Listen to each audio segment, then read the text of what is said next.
आज पुणे में cockroach protest का सबसे बड़ा मूवमेंट था। इवन जो सोनम वांगचुक है वो भी इस प्रोटेस्ट के अंदर आए। बट कॉकरोच जनता पार्टी का जो फाउंडर है अभिजीत दिपके, आज उसका एक स्क्रीनशॉट वायरल हुआ जिससे वो एक्सपोज हो गया। एंड इवन एक क्लिप भी वायरल हुई जो कि इस पूरे कॉकरोच जनता पार्टी के मूवमेंट को एंटी नेशनल प्रूव करी थी, लेकिन वो प्रैंक निकली। एंड एक डॉक्टर भी पिट गया और एलविश यादव भी अब बीच में आ गए हैं। तो स्टार्ट करते हैं। तो अभिजीत दिपके ने बोल दिया कि भाई वो पूरे इंडिया के अंदर प्रोटेस्ट करेगा। एंड आज पुणे का खत्म हो गया, कल वो लखनऊ जाने वाले हैं। एंड अगर 20 जून तक धर्मेंद्र प्रधान जी रिजाइन नहीं करते हैं तो भाई इनडेफिनेट टाइम के लिए प्रोटेस्ट करा जाएगा दिल्ली में। एंड अभिजीत दिपके ने अपनी प्रेस कॉन्फ्रेंस में ये भी बोला कि भाई हिंदू मुस्लिम करने से नौकरी नहीं मिल जाती है, लेकिन लोग ये बोल रहे हैं कि भाई ये खुद ऐसी पॉलिटिक्स कर रहा है जिससे लोग डिवाइड हो रहे हैं, क्योंकि ये इस प्रोटेस्ट को जेंजी प्रोटेस्ट कर रहा है। तो जेंजी वर्सेस जो पुरानी जनरेशन है उनके बीच में ये डिवीजन क्रिएट कर रहा है। और उन्होंने ये भी बोला कि ये प्रोटेस्ट उन प्रोटेस्ट की तरह नहीं है जो कि नेपाल और बांग्लादेश में हुए हैं, जहां पे जेंजी ने सब कुछ तोड़ फोड़ दिया था। हमारे प्रोटेस्ट जो है वो पीसफुल रहेंगे। एंड में उन्होंने ये बोला कि भाई सीजेपी का किसी भी पॉलिटिकल पार्टी के साथ एसोसिएशन नहीं है।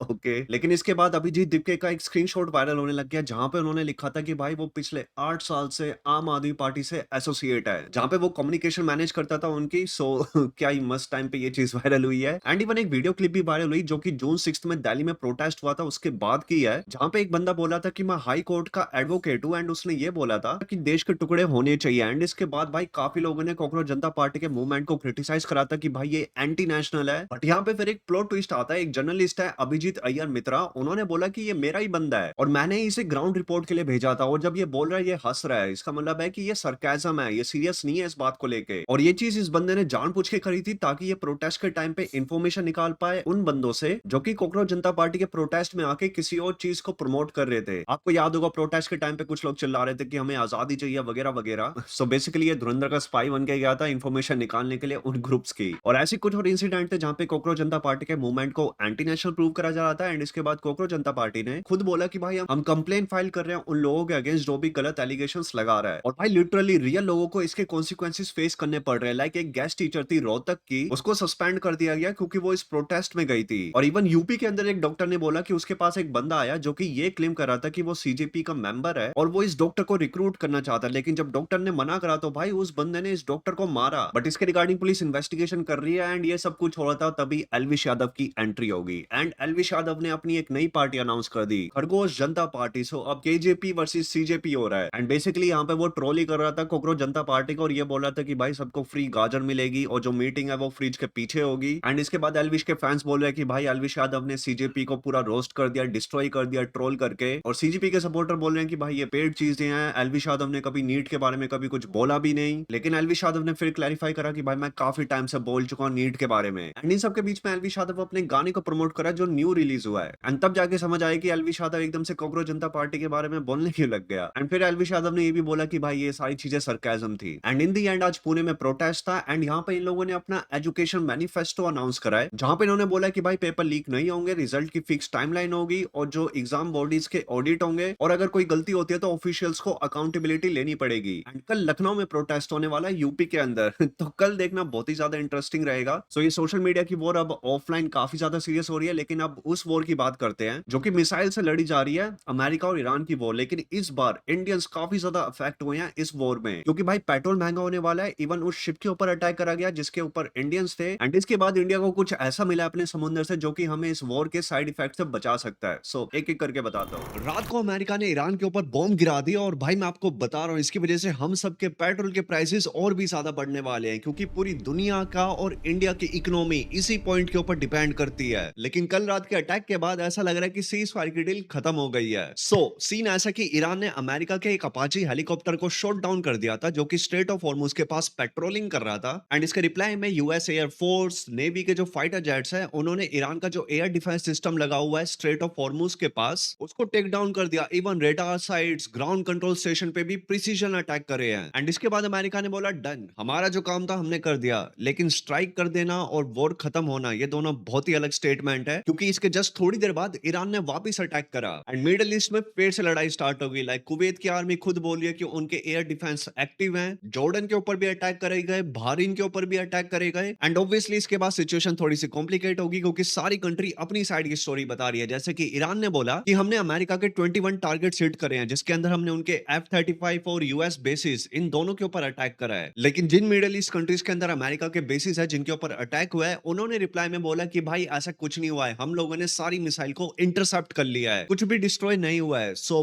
कोई तो पक्का यहाँ पे झूठ बोल रहा है। और सारी कंट्रीज बहुत ही पुराना मूव यूज करती है जहां पे वो ये क्लेम करती है कि हमने सक्सेसफुली सब कुछ डिस्ट्रॉय कर दिया है, क्योंकि जो कंट्री सबसे पहले अच्छी स्टोरी सुनाएगी उसके ऊपर लोग ज्यादा बिलीव कर लेते हैं। सो यहाँ पे कौन सच बोल रहा है कौन झूठ बोल रहा है वो आप लोग खुद ही डिसाइड कर लो। एंड ये इंडिया के लिए बहुत बुरी बात है, क्योंकि इंडिया की कंपनीज को हर दिन 1000 करोड़ का नुकसान हो रहा है, क्योंकि हमारे पेट्रोल के प्राइसेस इतने नहीं बढ़ रहे हैं, लेकिन बढ़े हैं, ये बात भी सही है। और अपनी रूपी करेंसी भी ऑल टाइम लो पे है। एंड अपने आरबीआई गवर्नर ने बोल दिया कि भाई अगर ये वॉर जल्दी सॉल्व नहीं हुई तो पेट्रोल और डीजल के प्राइसेस और बढ़ जाएंगे। और डोनाल्ड ट्रंप ने फिर से बोला है कि हमारी पीस डील होने वाली है, लेकिन भाई वो बंदा मार्च से लेके अब तक 38 टाइम्स सेम चीज बोल चुका है कि भाई ये वॉर खत्म होने वाली है। और अब कब खत्म होगी, इतने महीने हो गए बहस की, आंख लड़ाई इन लोगों की हो रही है, पेट्रोल के प्राइसेस हमारे बढ़ रहे हैं। और भाई पेट्रोल और डीजल के प्राइसेस तो ठीक है, चलो वो तुम दे भी दोगे, लेकिन उन इंडियंस का क्या जिनकी जान जा रही है इस वॉर की वजह से। सो बेसिकली 10 जून की सुबह को ओमान के पास से एक ऑयल टैंकर जा रहा था जिसके ऊपर मिसाइल से अटैक हुआ एंड उस शिप के ऊपर 24 इंडिया के लोग थे। नाउ इसके बाद ओमान की अथॉरिटीज ने 21 लोगों को रेस्क्यू कर लिया गया, 3 लोग अभी भी मिसिंग है। सो ये शिप गल्फ ऑफ ओमान में था, जो स्ट्रेट ऑफ हॉर्मुज है उसके पास सोहार एक जगह है बगल में ही है, वहां पे था ये शिप। तो इस शिप ने डिस्ट्रेस कॉल भेजा कि भाई इस शिप के इंजन रूम में अटैक हुआ है और वहां पे आग लग गई है। और ये अटैक किसने करा, कोई सोचने वाली बात नहीं है, क्योंकि अमेरिका ने खुद बोला है कि भाई हमने इसके ऊपर अटैक करा है। एंड अमेरिका ने इसका रीजन ये दिया है कि इस शिप के थ्रू ईरान के ऑयल को डिलीवर करा जा रहा था एंड हमने वार्निंग दी थी, बट इस शिप ने सुना नहीं, इसलिए हमने इसके इंजन रूम पे अटैक कर दिया। और ये कोई नई बात नहीं है, अप्रैल के मिड से अमेरिका ने ब्लॉकेड लगा रखा है स्ट्रेट ऑफ हॉर्मुज के बाहर, और अब तक 8 शिप्स के ऊपर अटैक कर चुका है अमेरिका। और लिटरली 2 दिन पहले अमेरिका ने एक और शिप के ऊपर अटैक करा था, उसके ऊपर भी इंडिया का क्रू था। लेकिन अच्छी बात यह है कि भाई वो जितना भी क्रू था उसको रेस्क्यू कर लिया गया था। तो अमेरिका ने अपना लॉजिक तो साफ साफ बोल रखा है कि भाई ब्लॉकेड था, शिप को हमने वार्निंग दी, उसने सुनी नहीं तो हमने अटैक कर दिया। एंड इंडिया ने भी इस चीज को ओपनली कंडेम करा है, बट इंडिया ने यह भी पॉइंट आउट करा है कि जिस शिप के ऊपर अटैक करा गया है वो अमेरिका ने सैंक्शन नहीं कर रखा था। इन सिंपल वर्ड्स वो एक कमर्शियल शिप था, फिर भी अमेरिका ने उसके ऊपर अटैक कर दिया। एंड एक और चीज पॉइंट करने वाली है, जो 2 दिन पहले शिप के ऊपर अटैक करा था इंडिया ने उस चीज को कंडेम नहीं करा था। एंड लिटरली 48 आवर्स के बाद अमेरिका ने एक और शिप के ऊपर अटैक कर दिया। एंड इस अटैक के बाद इंडिया ने यूएस के डिप्लोमेट को बुला के बोला कि भाई ये चीज खराब है, ये मत करो। एंड एक और चीज सोचने वाली है कि भाई जब भी किसी शिप के ऊपर अटैक होता है उसके अंदर कहीं ना कहीं इंडिया का एक क्रू का बंदा पक्का होगा ही। लाइक कहीं कहीं पे तो लिखा है कि दुनिया में जो 10 सेलर्स है उसमें से एक इंडियन होता ही है। तो अगर गल्फ में से कोई भी शिप जा रहा है तो भाई मोस्ट प्रोबेबली हाई चांसेस है कि वहां पे एक इंडियन जरूर होगा। ब्रो ये बहुत ही बड़ी न्यूज है इंडिया के लिए, क्योंकि इंडिया को समुद्र के नीचे से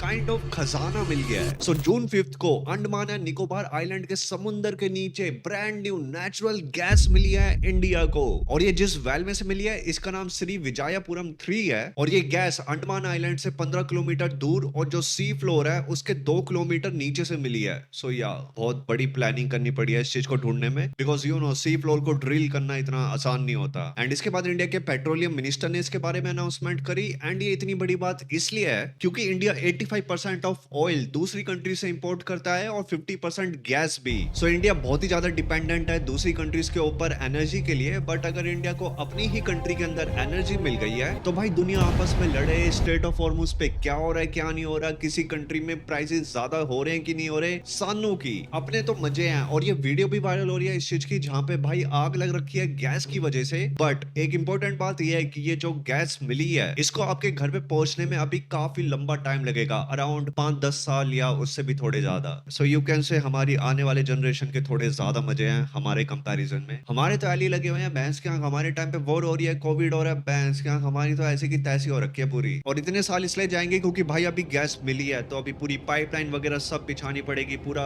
इंफ्रास्ट्रक्चर बनाना पड़ेगा, तब जाके ये गैस आपके घर तक पहुंचेगी और फिर आप अपने दाल चावल जो बनाते हो वो बना पाओगे इससे। और मे भी ये प्रोजेक्ट थोड़ा और डिले हो जाए क्योंकि जब भी ऐसी कोई चीज मिलती है तो भाई कुछ लोग आ जाते हैं जो ये बोलते हैं कि भाई इस चीज से हमारे नेचर को बहुत नुकसान पहुंचेगा, तो फिर उन लोगों को भी हैंडल करना पड़ता है। बट या इंडिया के लिए बहुत ही अच्छी न्यूज है। What you guys think about it नीचे कमेंट्स में जरूर बताना। नाउ हम बात करने वाले हैं आई शो स्पीड के बारे में। ब्रेड बटर खाओगे लोंडो?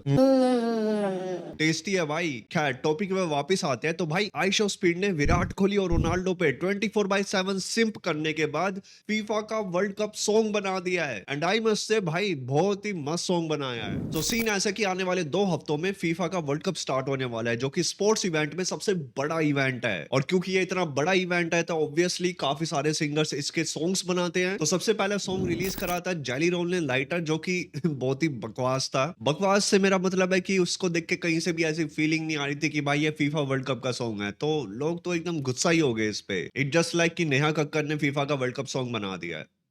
सो अगर आपने ये गाना सुना था और अगर आपको ये पसंद नहीं आया तो भाई तू मेरा दोस्त है मेरे भाई। एंड फिर आती है शकीरा और उसने जो गाना गाया भाई, to be honest world cup में एक सॉन्ग शकीरा का हमेशा होना चाहिए। सो शकीरा का ये सॉन्ग आते ही ये पूरी दुनिया में नंबर 1 पे ट्रेंड कर रहा था एंड काफी अच्छा सॉन्ग है भी ये। लेकिन तभी वाइल्ड कार्ड एंट्री होती है आइशो स्पीड की। वेल आइशो स्पीड ने लास्ट टाइम भी वर्ल्ड कप के लिए सॉन्ग रिलीज करा था जो कि इतना पॉपुलर नहीं हुआ था, बट दिस टाइम लोग भाई पागल हो गए इस गाने के ऊपर। एंड ऑब्वियसली ये एक अनऑफिशियल वर्जन था, फीफा ने नहीं बोला था आइशो स्पीड को ये गाना गाने के लिए, अनलेस उन लोगों ने पीठ पीछे प्लानिंग करी हो तो who knows. But you know आज के टाइम पे तुम अकेले रह के भी सब कुछ उखाड़ सकते हो क्योंकि तुम्हारे पास सोशल मीडिया है। सो आइशो स्पीड जिसका प्राइमरी काम ये भी नहीं है कि उसे गाने बनाने हैं, भाई वो compete कर रहा है दुनिया भर की म्यूजिक इंडस्ट्री से। And guess what, ISEER speed का गाना पूरी म्यूजिक इंडस्ट्री से ज्यादा बेटर है। सो आइशो स्पीड का ये गाना दुनिया भर के म्यूजिक चार्ट्स में ऑलरेडी नंबर 1 पे पहुंच चुका है और 24 घंटे के अंदर ये पूरा फटा है भाई। और इंटरनेट पे ये डिबेट हो रही है कि भाई स्पीड का सॉन्ग ज्यादा बेटर है शकीरा से, और इसको इतनी हाइप मिली है कि फीफा ने इसके ऊपर रिएक्ट करा, जहां पे उन्होंने बोला कि भाई हम ट्राई करते हैं इस सॉन्ग को फीफा के ऑफिशियल लिस्ट के अंदर डालने का।